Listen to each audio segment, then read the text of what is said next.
रात्र ओसरत चालली होती, पण त्या घरातील शांतता थरकाप उडवणारी होती। भिंती जणू साक्षीदार होत्या। काहीतरी भयंकर घडलं होतं। एका खोलीत रक्ताच्या थारोळ्यात पडलेले 3 मृतदेह आणि दुसऱ्या ठिकाणी रक्तानं माखलेला चाकू। कोणीच काही पाहिलं नाही, पण त्या घरातलं गूढ प्रत्येक क्षणी अधिक गडद होत होतं। सगळं काही संपलं होतं, पण कोणी आणि का हत्या केली याचं उत्तर अजून धूसर होतं।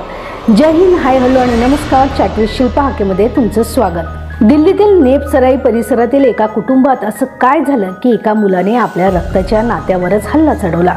आई वडील आणि बहिणीची हत्या इतक्या थंडपणे आणि नियोजनबद्ध पद्धतीने केली की पाहणाऱ्यालाही त्या मुलाच्या चेहऱ्यावरची शांतता अधिक भयावह वाटावी।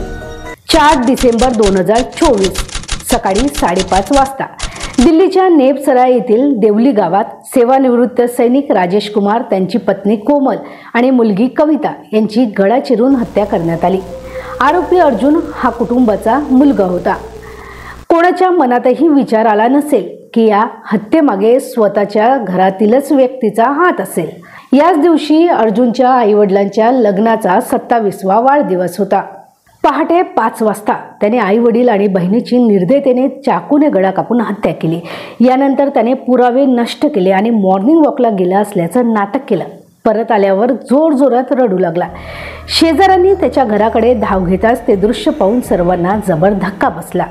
यानंतर पोलिसांना माहिती देण्यात आली, पण तोपर्यंत कोणालाही अर्जुनवर शंका आली नाही। या रडणाऱ्या चेहऱ्यामागे एक राक्षसी वृत्ती लपली होती। प्रश्न एकच होता, हे टोकाचं पाऊल उचलायला अर्जुन इतक्या थंड डोक्याने तयार कसा झाला? तेव्हा त्याने दिलेली हत्येची कबुली अतिशय धक्कादायक होती। संपत्तीवरील हक्क, वडिलांचं कठोर वागणूक आणि बहिणीला मिळणारं जास्त प्रेम यामुळे अर्जुनच्या मनात राग आणि द्वेष होता। अर्जुनला बॉक्सिंगमध्ये करिअर करायचं होतं, पण वडिलांचा पाठिंबा कधीच मिळाला नाही।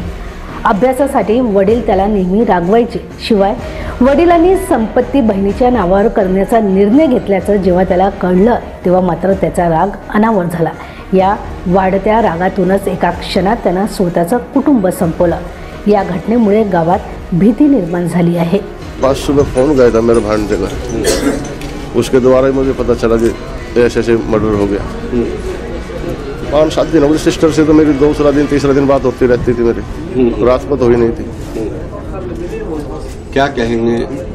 क्या कहेंगे, हम तो बर्बाद, हमारा सब कुछ लूट गया जी। ही घटना केवळ कुटुंबियांमधील संवाद आणि विश्वास तुटल्याचं उदाहरण आहे। संपत्तीच्या वादामुळे एक आनंदी घर उद्ध्वस्त झालं।